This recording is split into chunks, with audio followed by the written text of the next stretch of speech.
Nate with Sauce Ain't the Boss here, and today is day number 217 of quitting alcohol.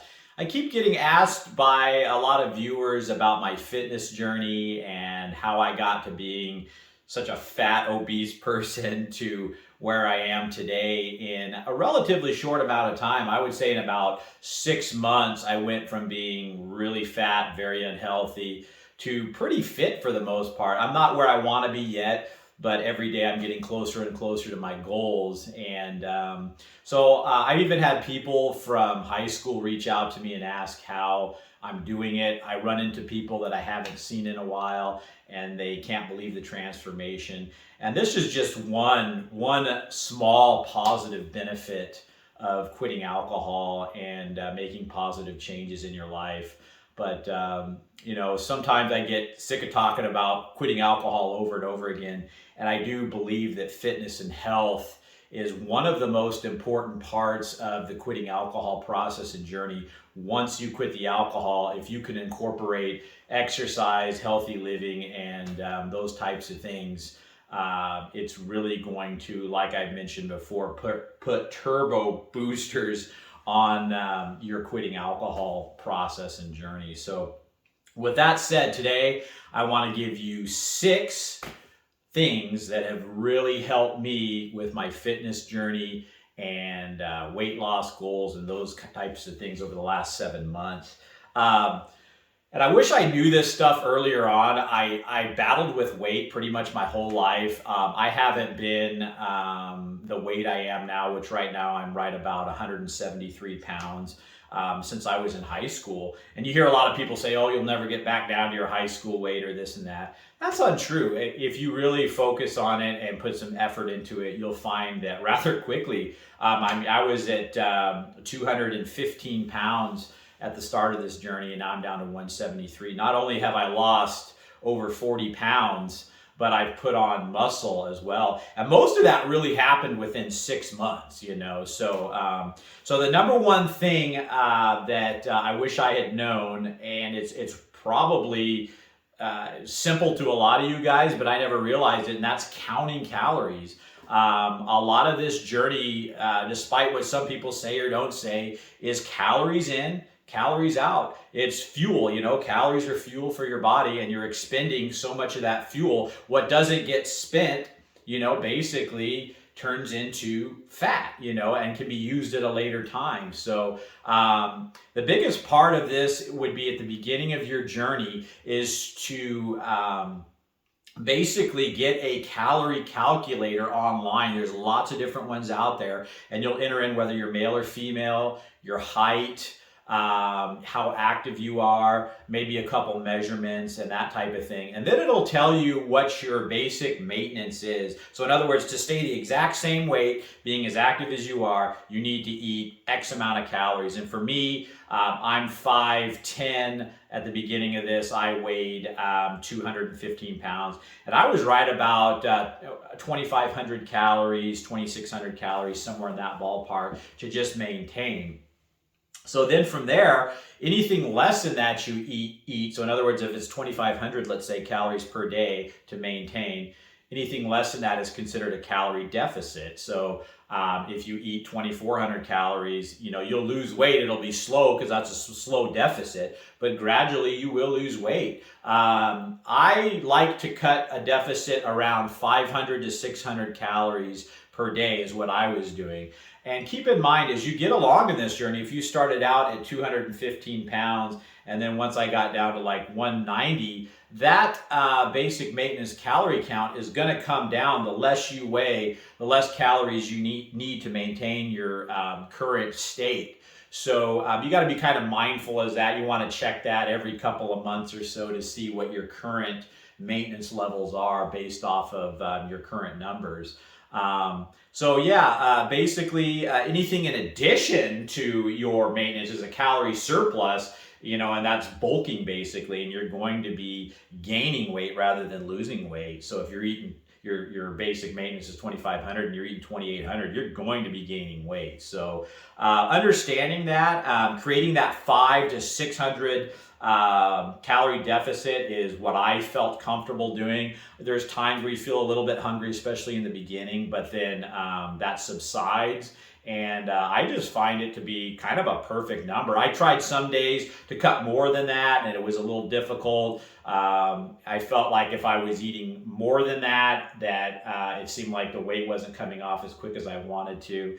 And so when you start counting calories too, it's a little bit, there's a lot of, all I would do basically is Google how many calories something was before I ate it. And you start to understand, an egg is about 77 calories and a banana is about 110 calories. And then I would just kind of keep track of it in my head. There's a lot of apps that people use for this, but I didn't want to overcomplicate it. And I found that just keeping track of it mentally in my head was good. And now I just eat my basic diet that I've created every day, and I don't have to count. I know exactly what everything is I'm eating, and it gets me to the numbers that I'm looking for. So don't feel like counting calories is going to be so hard and daunting. It's really not. You just do it for a couple of weeks, come up with some numbers, and then it just goes from there, and you don't really have to think about it much or really dive too much into that section of it, And the good thing about counting calories is I quickly realized the calorie bombs in my life that I was eating that were just devastating my calorie count, For example, I mentioned in one video I was eating a big bowl of popcorn sometimes almost nightly or every other night. And by the time I put the olive oil to pop it and the butter, and being that popcorn is high in carbs and kind of a high calorie thing anyway, I was eating sometimes like 800 calories in this big bowl of popcorn, and I had no idea. I cut that out and I started losing weight like super fast. It was like nitrous oxide on the whole thing, just cutting out those bombs and that kind of thing. So that's one real added benefit of counting calories, is realizing what foods will give you that satiety, which means staying full, feeling full longer than the things that you eat that are high calorie. And then you want to eat again right after that because they're not really giving you that full feeling to maintain the fullness, So the number two thing that's super important is a high protein diet. And that kind of leads into the calorie counting, what foods are going to give you that satiety, that full feeling I'm talking about versus the ones that aren't. Obviously, if you're cutting calories, you're going to feel more hungry than if you were just, just going for it, eating whatever you wanted. Obviously, you're going to stay full all the time that way. So now that you've got this calorie deficit going on, what foods can you eat that are going to make you feel fuller longer? And typically those are going to be your higher protein foods. So that's important for satiety. The other reason it's important to eat high protein foods is because that's what helps you to build muscle. If you're eating a lot of carbs and that type of thing, you're going to find that those aren't the foods that are best for muscle growth. So if you're like I was, where not only do you want to lose weight, but you want to put on muscle as well, eating a high protein diet is very key to that. And the goal to shoot for is, pick your kind of desired body weight where you think you're going to be, like I kind of picked my high school weight of like 175 was kind of a goal. Now I'm seeing I need to get a little bit lower than that for what I'm shooting for, but just kind of get a baseline. And you're supposed to eat, a good goal is between like, really between a half a gram to a gram of protein per day per goal weight, per pound of goal weight. So in other words, if your goal weight is 175, 1 gram of protein per pound would be 175 grams. I found a lot of people say that if you're trying to build muscle, that a gram per pound of ideal body weight is what you're shooting for. I found that's a little aggressive for me. I tend to hover around more around the 0.75 grams per pound of body weight. That seems to work well for me. I think half a gram might be a little on the light side of that, so I shot right in the middle. And sometimes it's really hard to eat a gram of protein per pound of body weight that you're shooting for. At least for me, I found it was. To me, it seemed like with my calorie deficit I was creating, it was hard to get enough carbs into and some fats, because you need some of those as well to have a well-rounded diet, and carbohydrates give you instant energy and those types of things. So if you just eat nothing but protein, you're going to feel like crap, and your body needs those carbs too. So obviously though, you're going to be eating a lot more protein if you're shooting for 0.75 grams per pound of body weight like I am. And you're just going to see that, yeah, you have to eat a lot of protein. Like my breakfast, I'll just give you an example for today, was 2 cans of raw salmon. Then I had 9 ounces of blueberries. That gave me some fiber, some carbs. Obviously, fruit's good for you. And then I had a small Chobani Greek yogurt, no sugar added. And I was roughly about 550, maybe 600 calories there, mostly high protein. So I think between all of that there, I was somewhere around the vicinity of maybe 60 grams of protein, somewhere in that ballpark for my breakfast. So the number 3 thing that I have found really helps me is intermittent fasting. So one of the biggest benefits of intermittent fasting for me is that I only eat 2 meals a day. And that simplifies things a lot. You're not sitting there having to plan out all these different meals, do all these different dishes. I'm not snacking. It's just boom and boom and done for the day. And I find for me with my busy lifestyle, that's been a huge help. So one of the biggest benefits of intermittent fasting is that it's just very time efficient. The other thing is with intermittent fasting, when your body is getting that break from food, your body can go to work on a lot of other things that it needs to do other than working on digesting and processing the foods that you're eating, so that I feel like it gives your body a chance to heal things. Intermittent fasting has been known to kind of put a little bit of stress on your cells that makes them stronger.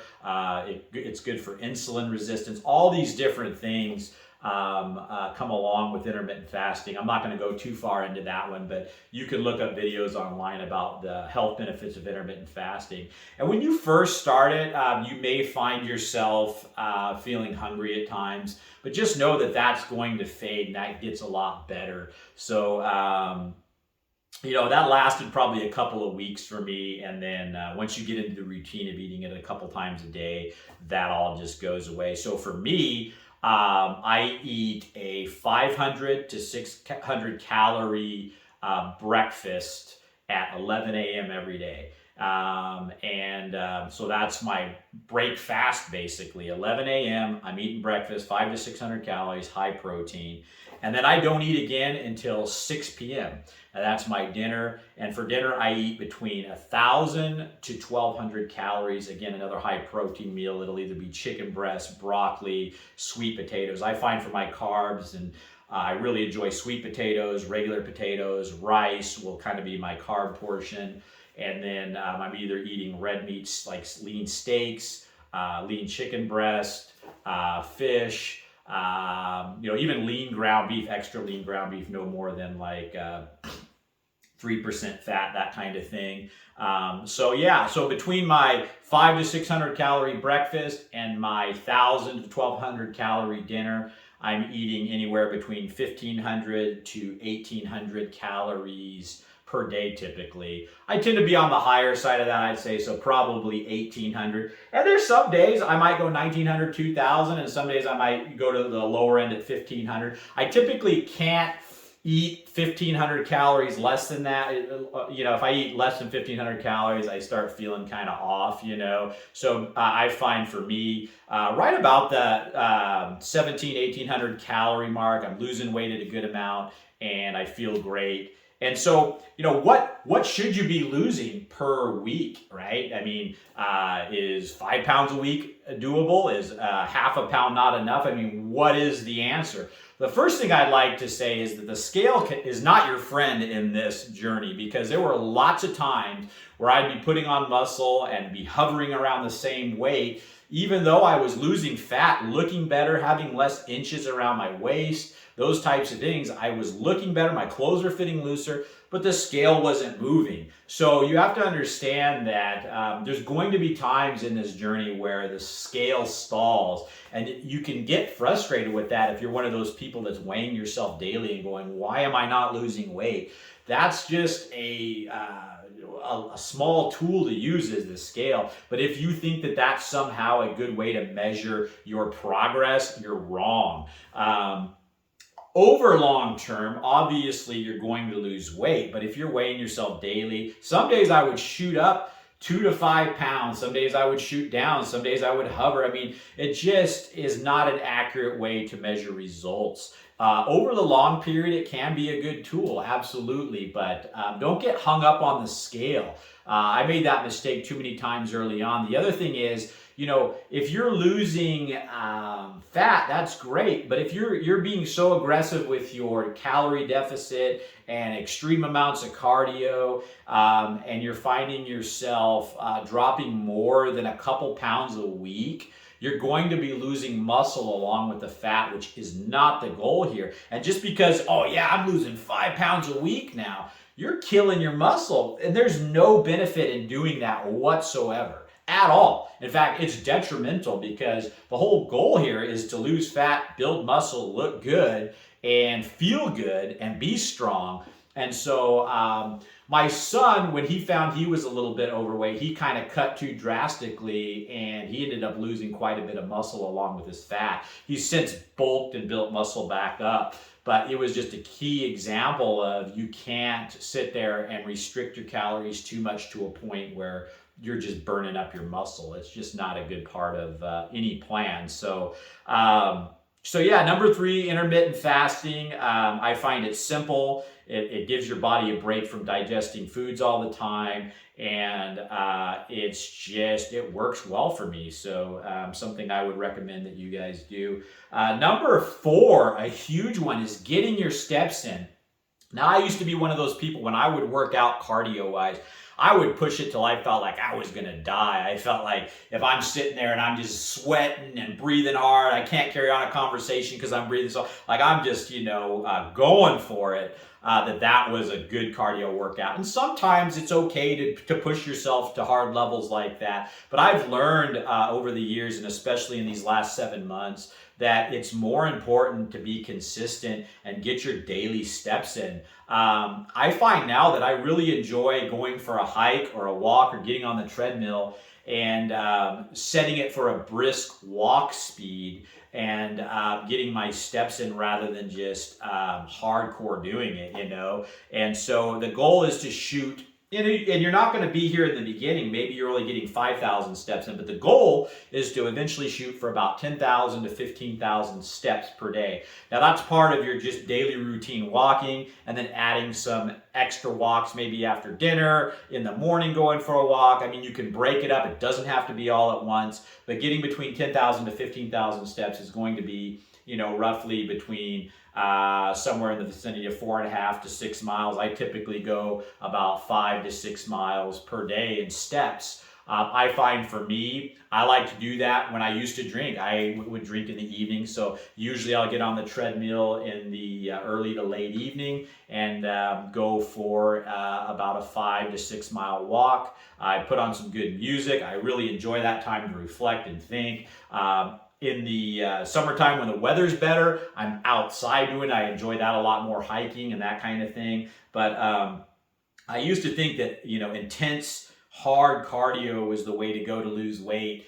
And that can be part of it if you enjoy doing that. That's fine. One of the disadvantages to extreme cardio like that, I find for me, that my satiety goes down. I don't feel full. I feel like I want to eat a lot more when I'm really doing that, as opposed to walking at a slower pace. I can get those steps in, burn those calories, and not feel super hungry like I would if I did an extreme run or something like that. So that's a benefit. And it just helps get you lean. The goal for me, I'd like to get down. This keeps getting more aggressive as I get into it because I'm having fun with it. But at first I was like, I want to get down to 15% body fat. And maybe I'm getting close to that now. But now that I'm seeing that, I'm like, I think I want to get down to more in the maybe 10 to 12% range, see what that looks and feels like. And you can always go back up and start eating more calories, I think getting below 10% isn't sustainable long term. So something to think about. But for me, I want to see what 10% looks and feels like and kind of go from there. But so yeah, get your steps in. You can do some hard, intense cardio every now and then. I'll go for some pretty intense runs, maybe once a week or something like that. But every day I try to get in my steps, and you're going to find that's going to help drop the weight, If you're like me trying to quit alcohol, it occupies time. Usually it takes me about an hour to sometimes 80 minutes to go maybe 6 miles if I'm at a walking rate rather than running. So it keeps you from being bored, right? We've talked about that. So, and then I would say the number 5 thing that is a must thing that you have to do really is resistance/weight training. Resistance training, weight training, pretty much the same thing, where you're using your muscles and lifting weights. I do that an hour every other day. So some weeks it's 3 days, some weeks it's 4 days. Every other day though, I'm constantly doing that. And, it's good to do some of those compound exercises like squats, deadlifts, bench press. I find that I have a kind of a bad shoulder, so the days I can't do bench press, I'm doing push-ups. And usually when I work muscle groups, I do 4 sets per muscle group, and usually the rep range is anywhere from about probably 8 to 15 is what I shoot for as far as reps. So 4 sets of 8 to 15 reps. And but that's the whole thing. You're building muscle. You're gonna burn more fat when you're doing that. Your body uses more calories the more muscle you have. That's why you see some of these bodybuilders like The Rock just eating these huge meals and insane amounts of calories. Not only are you getting the exercise benefit of weightlifting resistance training, but you're also building the muscle, which consumes more calories. You're gonna look better. You don't want to end up skinny fat, so to speak, where you do a bunch of cardio, you're cutting your calories, you're not really reshaping or sculpting your body, and you get to the end where you finally hit your goal weight and you're really disappointed with the results because you lost too much muscle. That's the other thing. You want to stimulate your muscles through the weight loss process so you're not burning a bunch of muscle along with the fat and losing that. So make sure that you guys are doing the weightlifting. And there is no quick fix to this whole thing. You have to put in the work. I love the work now. I enjoy it. This has become super fun, especially once you start seeing the results. It just really makes you excited. You look at yourself in the mirror and you go, wow. I was looking at pictures of myself the other day on Facebook from a year ago, and I didn't realize I was that fat. I had body dysmorphia. I thought I looked pretty decent, and here I was. I look at my face. I looked like I was ready to have a heart attack or a stroke. It was, oh my gosh, I really didn't see myself as I really was. I guess I'm used to looking at myself in the mirror now and used to seeing that rather than this big old fat guy, and so something to think about, So the last thing, number 6, and kind of what I was just talking about, consistency. You have to be consistent. You can't, I'm going to do weights one day this week and a couple weeks go by and then you lift weights again, or, I don't feel like doing my steps today, and then tomorrow comes and something comes up and you can't do them that day, or, I'm going to splurge. It's this day or that day, a reason to eat 3,000 calories or whatever you're doing. If you want to get to where you're going, no matter what it is in life, building a business, building your body up, quitting alcohol, whatever it is, build a relationship, you have to be consistent with it. If you don't have consistency, it doesn't matter. You can have all the best tools in your bag to get to where you want to go, but if you're not consistent about using those tools every single day that you have, then you're never going to get the job done. And so if you walk away with one thing out of this whole thing, is put in the work and be consistent about it. And the last thing I'd like to mention is I've got a lot of my ideas, not all of them, but there's a guy on YouTube. I'll try to put a link in the description that you can click on for this guy. His name is Mario Tomic. And I just think the guy is awesome. He talks about a lot of the things I just talked about. That's where I've gotten a lot of my tips and tricks. and for this fitness journey I'm on. So Mario Tomic, he's got a YouTube channel. He talks about all the things. I don't think he goes as much into the intermittent fasting side as much as I like to do it. Maybe he has some videos on that, I can't remember. That's something that I picked up from other things that work well for me. But you don't have to intermittent fast if that's not your jam. But I find for me it's worked very well. It's simplified the whole process. But Mario Tomic, I'll leave a link in the description. And if you guys have any questions at all about my weight loss journey, fitness journey, please leave them down below in the comments. I'd be happy to answer any questions you have about it. And above everything else I've talked about in this entire video, this was only possible because I quit drinking alcohol. When I was drinking alcohol, it was all about just trying to maintain a lifestyle where I didn't die from my drinking. You know, in other words, my blood pressure would start to spike. So I would quit alcohol just long enough to where my blood pressure dropped back down.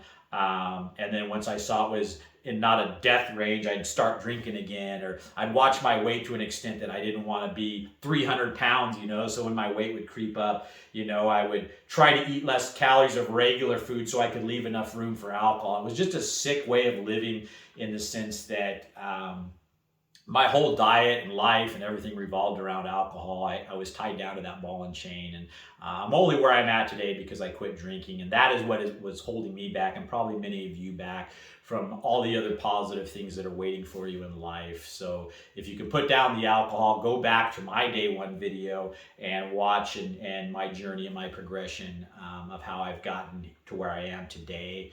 And it's just such a freeing place to be when you're not wrapped up in drinking alcohol every single day. So that's it for today, guys. If you're enjoying these videos, please give them a like, subscribe to my channel if you can, and most importantly, remember, sauce ain't the boss. You are. You guys have a great day.